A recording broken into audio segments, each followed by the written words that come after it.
Discovered my husband's brother isn't actually his father's son, and exposing the truth could secure my special needs child's rightful inheritance. My son is 5 years old and is nonverbal autistic. When I was pregnant, my grandfather-in-law Robert Sr. told me that if I had a son and named him Robert IV, he would inherit the family fortune of several $1 million worth of real estate and investments. This was his dying wish that his name lived on.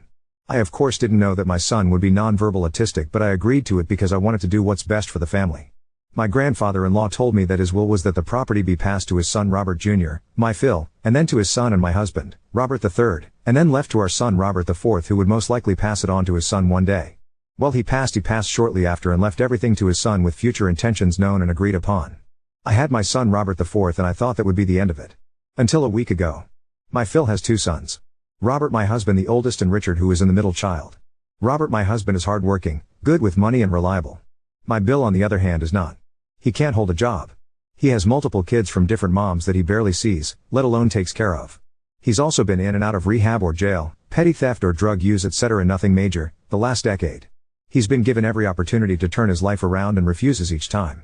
He's been given cars, job opportunities, places to live that other people who don't have wealthy parents to fall back on would kill for. He never takes it seriously and always takes it for granted. The only reason he is alive right now is being constantly bailed out or enabled by my mill. Most recently we've given him our house, at my mill's suggestion, so he could have a place to stay after he got out of rehab and to give him a safe place for his kids to visit so he could to build a relationship with them.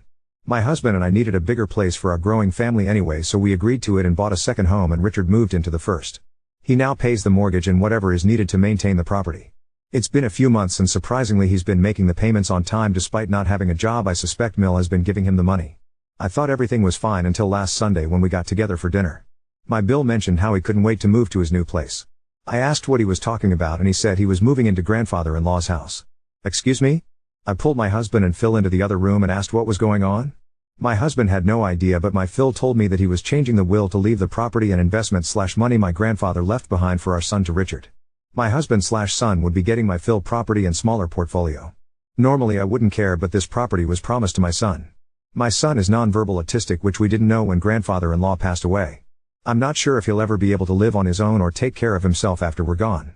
My husband and I always planned if that were the case our son could move into the property guest house and rent out the main home, which is currently being used as a family beach house for weddings or events or reunions, etc. He could survive off that and the money from the portfolio to pay for a caretaker. This would give him a chance to live independently, and if he turned out to not need additional support in the future, then it was his to pass on or live in or whatever. Before anyone asks, we did not forget about our other 2 children. Our daughter will inherit house uncle currently lives in. Our second son will inherit our current home. Yes, their inheritance will be significantly less than their older brother, but it was never our money to give away. Grandfather-in-law, who was the original owner of the property, made it very clear that he was leaving this for my oldest son and him alone. We want to stand by his wishes. My Mill and Bill both knew of this plan. They told me they were supportive of my efforts to provide for our son's future and that I was a good mother for thinking so far ahead. I was deeply upset by this news and asked why he was changing his mind after promising to his father and to my husband that he would pass this on to his grandson and great-grandson. He said that he always intended to respect his father's wishes, but that our son Robert IV didn't live up to the namesake expectations that his sure grandfather had for an heir. Yup. My son wasn't worthy because he was autistic. Since he knew that my husband would honor his word and leave it to our son, he thought it would be best if he cut my husband out altogether and leave it to his other son Richard. I asked him why he would leave it to someone as reckless as Richard when his youngest Rachel was more financially responsible. He said it was because only a son could be an heir. Apparently my Mill has also been pressing for months to give Richard the home, and that Richard told him that he deserved better than our charity. That since we had 2 homes, that we saved and paid for on our own, that it was only fair if he was given grandfather's property and money. I immediately excused myself, grabbed my kids and left the house. My husband and I talked, and while he's upset about what happened legally, Grandpa left the home to his dad and he isn't obligated to leave it to him in spite of his promise. He says that he's sure we'd find another way to provide for our son if he needs it. That, however, isn't good enough for me. We busted our butts and sacrificed so that we could give all of our children a home to live in someday. Now we're being put into a position to where we have to choose which of our children get a home? Not to mention, if our son does need additional support and income, he's going to have to live with us and off of our income and will not have the chance to be independent. This is when I thought about the dirty little secret buried in the family skeleton closet. 2 years ago my husband and his 2 siblings were gifted those DNA tests for Christmas and found out that Richard was only their half-brother. They confronted Mill, who admitted to having an affair, but she didn't know if Richard was Phil or her lover's child. When she got pregnant, she apparently ended the affair for good and hasn't strayed since. She begged her kids to not tell Phil because Richard needed his support.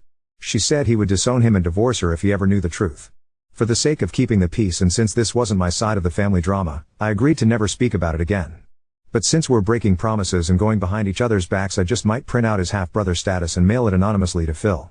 This will implode the family while I happily watch from the sidelines, as well as securing my husband/my son's place as the inheritor of the family fortune. After all, only a son can be an heir and Richard is not his son. Edit. I'd like to give some more context to those in the comments. I am not rich by any means at all. My parents grew up in poverty and worked their way up to lower middle class. I'm not educated beyond high school, and even then I was average at best. I'm neurodivergent like my son, but at a higher function level, and did not do well in subjects that did not interest me. My husband and I met on a high school track field, and it was love at first sight. His parents did not want us to be together. I was not the girl they picked out for him, and I didn't come from the right kind of family or come from the same religious background. My husband knew choosing me was going to make his life harder and he'd have less support, and he did it anyway. He lost his college fund, so he joined the military. I worked in a pizza shop while he was in training, and we got married right after, and I moved into his 2-bedroom apartment he shared with a guy from his work. I worked at a Waffle House around the corner while he took college classes online. We worked hard to get where we are now. He got out after finished college and we moved back home and bought our first house, a small 3-bed 2-bath. I want to point out that in the first 5 years of our marriage, while they didn't accept me, they were never mean or rude to me. They called their son regularly, they were always cordial about me and asked how I was, and always sent gifts on Christmas and our birthdays. After we moved back and they actually got to know me, we became a lot closer. I also converted to their religion, and I felt like they were starting to accept me, and when I got pregnant with our son, I was officially a part of the family. I did not see any reason to not trust them or believe them when my grandfather-in-law asked me to name my son after him. My husband is a very sincere and honest person, so when he told me they were serious, that's all I needed to hear, and I agreed to it for the sole purpose of securing a better future for my son. I wanted to name my son after my own father and grandfather, and they knew that, and it was incredibly difficult to go to my dad and tell him I changed my mind and he wouldn't be named after him but instead after my husband and father-in-law. I could tell he was disappointed, but he agreed that I was doing the right thing for our son. So for them to put me through that, robbing me of the chance to pick the name for our firstborn under the promise of he will want for nothing, and then to snatch it away because he wasn't the kind of namesake you wanted, because he was autistic, because he wasn't the perfect heir they imagined, and they expect me to bite my tongue and be okay with my son being screwed over? Hell no. We're going to be visiting my extended family for the summer next week. I'm going to have my friend mail it from a local post office a week or two after we leave, so there's not a trace back to us, and we'll see what unfolds from a distance. Edit. Jesus people. I get it. I will clean up the story. Look. I added periods. Are you happy now? Small update: I've taken the comments seriously and I have formulated a plan to orchestrate this from the shadows. So far I've executed step 1 and 2. My mill has 2 sisters. One lives only an hour away and has a drinking problem and loose lips after she's had a few. I figured if anyone had dirt on who Richard's biological father is, it would be her. I dropped by unexpectedly to Great Auntie's house with a nice bottle of tequila, and after a few she was in the golden state of being sober enough to accurately spill the tea but drunk enough to forget telling me. I've got a name and that he was local to the area. I've decided to hire a pie whom I just got off the phone with. I've asked him to find the guy and let me know when he does. Update 1. I was visiting my family when one of my children got very sick and was hospitalized for a week. They are doing well and we are home now and will be getting surgery to correct the problem soon, so there is no need to worry on that end. That being said, up until a few days ago my entire focus was on my child and their well-being, so I put all of this on the back burner. I found Richard's biological father fairly quickly via Pi and requested that he collect an item with saliva on it and send it to a company with Richard's toothbrush I stole while visiting a few weeks ago before I left to see if they were in fact a paternal match before I put my plan into motion. I received confirmation via email and requested Richard's father's address from my Pi and got to work. I called my friend and told her to expect a package in the mail and asked her if she could open it and put the sealed, addressed and stamped envelope in the mail for me, and she agreed. Inside that envelope was a letter I typed and printed from the hotel office area claiming to be my mill, and that I recently found out via DNA testing kit that my husband wasn't Richard's father and that the only other man it could be would be him. I told him that I had hired a Pi to collect his DNA so that I and he had 100% proof of his paternity to Richard, and the DNA was a match. I told him Richard wanted to meet him at least once so he could have some closure and offered him a large sum of money if he could make this happen. I then created a fake email account with my mill name and told him if he was interested to email me. I also included the DNA test and paternity test results. A few more days pass and I had an email agreeing to meet. I emailed him telling him to come by my in-laws' house at the regularly scheduled weekly family dinner time. I told him that my husband was aware of the affair and has chosen to forgive me, and that he will be present at the meeting to ensure that nothing happens between the two of us, and once Richard has closure my husband will write him the check and he is to leave and not contact me again. He told me that he understands and agreed, but that if Richard wanted to continue a relationship with him he would do it. He never had any children of his own when he was younger and was excited to learn he had a son. I told him that was Richard's choice, but to never contact me or my husband again. I also told him to bring the paternity and DNA tests with him as Richard wanted to see them and I didn't have any extra copies. I gave him specific instructions to not knock or ring the doorbell since my daughter gets notifications on her phone when someone rings and she didn't need to know about him unless Richard wanted her to. I told him the door would be unlocked, it always is for family dinners, and we would be waiting in the dining room. In order to spare Rachel from being dragged into this any more than she has. I called her a few days earlier and told her that I had bought tickets to a how happening on the same night as the family dinner and had forgotten about them before I went on vacation and asked her if she and her husband would like the tickets. She said yes and thanked me and I went online, purchased 2 tickets and then texted them to her. The only wrench in my plan I didn't anticipate was being in the hospital with my child at the time that all hell broke loose. I was in the hospital with them for about 3 days while my husband was at the hotel with our other 2 when he got the call from Phil. Mill's affair partner shows up as scheduled with the DNA and paternity tests and thanks my Mill for arranging this meeting. He apologizes to my Phil for what he did so many years ago and that he hopes he can forgive him someday and then hands the papers to my Phil. He then goes to Richard and tells him he's so grateful that he wanted to meet him and asked if he had any questions for him. Mill doesn't say a word and is completely frozen and Richard has no idea why this man is shaking his hand trying to hug him as Phil is frantically flipping through the papers. Boom. Phil starts screaming and cursing and comes to Richard's bio father to hit him when Mill comes in between them and starts begging for forgiveness and that it was so long ago and she hasn't seen him in 20 plus years etc. Phil screams at bio father to get out before he kills him and bio father takes off out the door. Phil flips his tea and calls Mill a lying wh0re and to get out of house and to expect divorce paperwork from his attorney and she drops to her knees begging him not to do this and to think of Richard. Phil then turns to Richard and tells him that he's relieved that a lying stealing post-drug addict was never his son and tells him to get out and take his ex-wife with him. He then storms out of the dining room and starts packing all of Mill things and throwing them in the hall by the front door. Richard eventually takes his sobbing mother off the floor and leaves. After they're gone Phil called my husband and told him what happened followed by Richard. Richard says that Mill is with him at our house he's renting. He then demands that my husband abandon me and our sick child and fly home so that he can talk to his dad and fix things and that he doesn't want Mill living with him when he moves to his new house. My husband tells him no, that he will come home as scheduled and talk to Phil then and hangs up. My husband then calls me and tells me what has happened and I ask him what he wants to do. He says he's okay and right now we're just going to focus on our family and we'll deal with this when we get home and we turn off our phones until then. We get home and I have a million missed calls from everyone. Bill got drunk and showed up at Phil's house later that night demanding he take her back and that she's his wife not his and it's his job to take care of her and that there isn't room for her at his new house. My Phil, as predicted, tells him that there is no new house now or ever that only his son will ever inherit that house and to get out. Bill then punched Phil and Phil called the cops and had him arrested. Phil froze all of the bank accounts so Mill couldn't bail him out. Sil finds out about this the next morning when Mill calls her freaking out that Richard never came home the night before and Phil has blocked Mill number so she can't call him.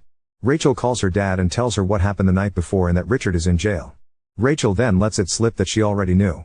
He then asks if Richard or Mill knew and she tells him that they did and he told her he was disappointed that he didn't tell her the truth before and hangs up. Rachel called Mill and told her Richard was in jail and Mill tried to bail him out but couldn't because her cards were frozen and Sil asked her husband if he'd bail him out but he refused since her father and his father are business associates and that he's not going to get involved and that was that. Richard was in jail for a few days and assault charges when we got home and got caught up to speed on everything that happened. My husband went and bailed Richard out, solely for his niece's sake, and gave him a ride back to our rental home. He then went to Phil's house so they could talk. Phil asked if he knew and my husband told him he did. Phil asked him why he didn't tell him the truth and my husband told him he wanted to but that his mom begged him not to and that she was sorry and that it would never happen again and that he wanted to protect both of them and his siblings from the pain of a divorce. Phil told him he understood and that his mother shouldn't have put that burden on him and that he doesn't know what he would have done if he was in his position but that he forgives him. He told Phil he bailed Richard out and Phil says he doesn't care and that my husband can be there for him as his brother but he's done having him for a son. He says that Richard knew for years that someone who wasn't his father had bailed him out and taken care of him again and Richard never appreciated it and that he was done. He asked Phil if he was really divorcing his mother and he said he was. If she had told him about the affair when it happened they maybe could have worked past it but she lied to him for decades and he can't forgive that and he can't forgive that she passed off another man's child as his son. He's done with her and never wants to see either of them again. He then apologized to my husband about the house and that he knew it was wrong and that all of this has reminded him about the importance of keeping your vows/promises. He would have his attorney correct the will to its original state before filing divorce proceedings. Phil and Mill signed a prenup with an infidelity clause so she will get nothing she didn't come into the marriage with so she cannot interfere with the will or the house anymore. He did however request that my husband honor his request and not allow Mill or Richard access to the property. Why? My husband agreed but said that he still needed to make sure that his mother was taken care of. Regardless of what happened she's still his mother. Phil then offered to build a Mill suite at our rental home with Bill so she could have somewhere to live and someone could keep an eye on Richard and his kids. My husband asked if he would drop the charges against Richard for the sake of his kids and my Phil said he'd see what he could do about it. My husband thanked him for talking to him and that he'd see him again once our child was feeling better. My husband called my mill, who is still a wreck, and told her what they talked about and about her moving in with Richard, and she's lost it. My husband then reminded her of their prenup and that he had kept her secret for as long as he did, and now he needed to stand with his dad, and she reluctantly agreed. He also spoke to Richard, who was also pissed off that he wouldn't be getting the property and now would have to share the house with his mother, and my husband also reminded him that we bailed him out and are letting him live in our home at cost, the least he can do for us, and his mother has let her live here too. He also reluctantly agreed. Finally, my husband called his sister to see how she was doing. She and Phil had a long talk and they're doing okay. He was disappointed that neither Rachel or my husband told her the truth, and that hurts, but that he still loves her and that he will always be there for her, but that he just needs some time to work through things, and he's going to call her and my husband when he's ready for us to have a family dinner again, but that we'd be going out to eat from now on. My husband and I had a long talk about how he feels, and he says he feels good getting the weight off his chest and having it out in the open. He feels bad about his mom, but that she made her choices and has to stand by them, and that he will make sure that she is taken care of if Richard drops the ball. We aren't sure what that low ox like yet, but we'll cross the bridge when we get to it. I asked him how he felt about the will being reinstated, and he said that he's relieved that we don't have to worry our son anymore, and that he's grateful that everything worked out the way God intended it to. As for Richard's bio father, he emailed me after the dinner and asked what the hell happened, and I told him my husband couldn't handle seeing the man who slept with his wife in person and lost it. He was free to reach out to Richard and arrange a meeting if he wanted to, and to not contact me again. I sent him Richard's phone number and deleted the email address. I have no idea if they are in contact or have any current plans to meet. Now on to second story. Neighbor kept invading my privacy, from snooping through windows to crashing my dinner, and now I suspect she stole my clothes. I recently moved into a new house in a small gated community over the summer. This is the first time I've lived in a house since I was little. When I moved in, I received a lot of welcome gifts from my neighbors since it's a very tight-knit community. This is how I met most of my neighbors, including Dana and her husband. Dana is my next-door neighbor. The first time we met, Dana came to my front door with her husband and 3 sons to introduce themselves. They brought me homemade cookies as a welcome gift. Her sons were really into dirt bikes and saw mine in the garage as I was moving in. I told them they could come over and check them out anytime they wanted. I was being nice. Dana never really said anything or gave out any red flags. The next week I was at work and got a motion notification from one of my cameras. It was video of Dana by herself looking into a window on the side of my house. I maybe thought she was checking to see if I was home and didn't think much of it. Then I get a text from her later that day asking me when I would be home, since her sons wanted to come over and check out my bikes. I replied that I would be working late, and she responded that she would let her sons know. Nothing ever really happened for a few weeks. The second event was a Saturday night. She knocked on my front door and asked if I would like to come over for dinner. I didn't really have much going on, so I said sure. I go over to her house, and I'm expecting her family to be there. Nope, it was just her. She said that her family was visiting a family member. I didn't want to be rude, so I ended up staying. Dana is a big talker, so I barely got a word in that night. It felt strange, but it was just a conversation. I saw her husband Chris a few days later while checking the mail, and he asked me if I enjoyed Dana's cooking. I responded it was great, and I wish he could have made it. So I guess he knew about us having dinner and was fine with it. The third event was a few days ago. My camera caught Dana walking in my backyard by herself looking into my shed. I confronted her on the phone, and she said she was just looking for a shovel. I informed her that my tools were in the garage and made sure to let her know I can see everything on my cameras. She apologized for not asking me before coming over. She later that day sent me a picture of my boat in my driveway asking if I could take her out in it. I left her on read. The latest event happened last night. I had my somewhat new girlfriend over at the house. We were grilling in the backyard having a good time when all of a sudden Dana shows up with her boys and literally self-invited her family to dinner. It was extremely awkward for everyone. I tried telling them that I didn't have enough for everyone. Dana claimed that her family wasn't that hungry. Dana didn't leave until my girlfriend left. I'm extremely confused if Dana is into me or just has no social awareness. The only thing at this point keeping me from straight up confronting her is that we are neighbors, and have to live next to each other. Her husband has been nice, and doesn't give off any strong GE vibes. What do I tell her to leave me alone? Do I need to wait for her to do something again? Please help. I have blinds on the house. In the video it looked like she was trying to find a window that was open. When I first was moving in I left my garage open, and went to lunch. A box of my clothes labeled clothes was missing. At the time I thought maybe I lost it in the moving process, but now I think she had something to do with it. Update 1. Original post on this account. Wow, wasn't expecting the original post to blow up the way it did. I would like to thank everyone for their advice. Turns out that the people who said she was into me were right. Dana texted me last Thursday letting me know that her family were going out of town for the weekend. She said that she would be lonely and wanted to know if I'd keep her company. Said something like she's grateful to have such a young and strong man in her life, referring to me. I'm 90% sure that means she's into me. I politely declined by telling her that I would be with my girlfriend. Friday night I'm chilling with my girlfriend at home and Dana knocks on the door. I'm so thankful for my girlfriend, because she let Dana have it. We didn't hear anything from Dana the entire weekend. I guess now Dana is mad because she issued an HOA violation for my trash cans being in the wrong place. Also the other night she was taking pictures of my girlfriend's car parked on the street for whatever reason. Yesterday I had a conversation with one of my neighbors who let me know that Dana and her husband are apparently in an open relationship, because her husband is bi. Anyways, not really my problem, and I'll just deal with them as my neighbors. Ever since my girlfriend had that talk with her, she hasn't been on my property.